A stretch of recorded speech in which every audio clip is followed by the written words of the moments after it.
Have you ever started a project and done the wrong step first? Then you had to go back and spend extra time and money to fix things to get it the right way, which it should have been in the first place. Well, that's what I'm trying to avoid on today's episode of Detached Garage. We're making a checklist to make sure we've got the right order to get this garage winter ready.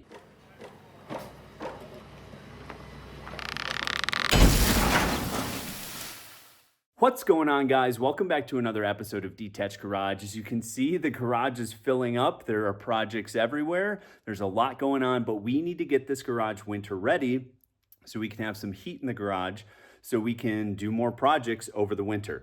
And so what I'm gonna do now, I'm gonna turn the camera around. I'm gonna take you through my steps that I think we need to take in order to get that boiler hooked up, get the floor done, so we can have this garage winter ready to start parking vehicles in here out of the snow and also get heat in this garage. So I know the garage is an absolute disaster. We've got so many projects going all at the same time. We've got our newest project, the Dominator basketball hoop that we're probably gonna put up soon in a future episode to help get that off the floor. We've got our boiler from Blue Ridge Company, and so we've got the pre-assembled panel as well as the boiler, and we've got siding, we've got insulation, kid stuff. This is just an absolute mess, but we keep jumping back and forth project to project, and this is kind of what happens in a construction zone where we focused on the outside to get that concrete done. Now we're gonna focus back on the garage and get things going. So let's take a walk and show you step one of what we need to do. The cabinets. Now you might ask yourself, why do the cabinets need to get installed to install the boiler? Well, we've got this gas line right here and also the septic cleanout. And the cabinets from Serene Aluminum Cabinetry were designed so that there is a notch that goes around this, and then there's the back wall of the inside wall of the cabinet. So this will actually be inside the cabinet, and then we will be able to put a T off of this and then drill through the wall. And we will drill through the cabinet first and then the wall, and we will get this run through into the inside. So kind of goofy that we have to install cabinets first, but this is one of those things where if we were to just drill this through the wall, then we'd have to disassemble it and then reassemble it when we were ready to put the cabinets in. So might as well do this first. We'll get the cabinets put up here and then start work on the gas line. Then I will show you on the inside what we are looking at for getting that gas line plumbed through. So we've got the boiler, we've got the mechanical plate there. And so we will basically be coming through the wall right here where this pipe is. That's where the gas line will be coming through. So we've got one piece of plywood. We already did those measurements in a previous episode, but once we get those cabinets installed and run the gas line through the wall, then we can kind of set up and mock up where the boiler is going to go, where the mechanical panel is going to go. So then we can run an outlet to the pump and to the boiler, and then figure out where our intake and exhaust are going to go out, where the drain is going to come off the boiler and go to the drain here for the condensate drain. So a lot to do, but that first step is getting the gas line through the wall. Then once we get that, then we can mock stuff up and see where all this is going to go for the mechanical room. So that will get the garage warm, but what it won't do is cover the concrete yet.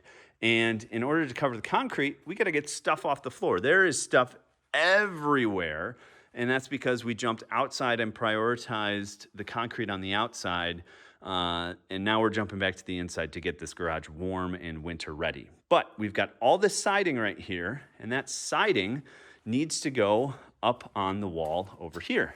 So we've got this bare wall waiting for the cabinets to go in, and then we need the countertop on the cabinets, and then we can side this wall here. So instead of just moving this somewhere else just to get it off the floor, just so we could get the floor coated, we might as well get this wall, get those cabinets in, get this wall done with the siding. And then once that's done, that will be one more thing off the floor. Then we can take care of the rest of the stuff and get this floor coated. Why do you ask, am I coating the floor? We live in Wisconsin, protect the concrete from salt and other debris, sure, we could do Swiss tracks. I even might do Swiss tracks in the wash bay area over here, since that's where the majority of the water is going to be in. It's going to be flowing towards that drain. But over here, any dirt, grime, anything that comes off of the car, oil, whatever it may be, to run into this drain, I want that concrete protected. So once we get that done, then we pretty much have this garage winter ready. And then we can get back to working on the walls, working on, the lighting project, working on a number of different projects. And I'd much rather do that in a cozy garage in the winter than a freezing cold garage in the winter. So you also might ask, well, aren't you doing drywall on these walls? And won't that get onto the floor? Why are you coating the floor first? Well, the coating should be plenty fine where if some drywall mud falls on it or whatnot, that coating should be just fine where throw some water down on that mud, let it sit for a little while, and then you'll be able to wipe it right up. So that is the step-by-step plan to get this garage winter ready. So kind of a goofy episode today. There is a lot of work to be done. There are so many projects going all at the same time, but I hope that makes sense on why I have to install my cabinets first to be able to put the boiler in. With that gas line, we only want to run through the wall once, and we want to run it through both the cabinet and the wall instead of trying to drill a hole and match it up. We'll mount the cabinets first. We'll take a hole saw and we'll go through both the wall and the cabinet at the same time. Then can mount the boiler, get that installed, get this stuff off the floor, put it on the wall, get everything else off the floor, which honestly, it's a lot, but it's not that much. Probably a good half day's work to get all this stuff cleaned up. And then we can get the floor coated so we can start parking inside. It's getting cooler at night. It's already in the 30s at night here in Wisconsin. So we've got a lot of projects coming up. The lighting project is still gonna go on, but I'd much rather work on that in a nice cozy garage in the winter than a freezing garage in the winter. So shift in priorities, we're getting to it. Let me know if you've got any questions or if you think my process is wrong on the order I'm doing things in, because that is absolutely the worst when you start something and then have to go back and redo something you didn't need to redo if you would just have done it in the right order in the first place. Thank you so much for watching Detached Garage. Again, if you have any questions, put them down in the comments below. I hope to catch you on the next episode.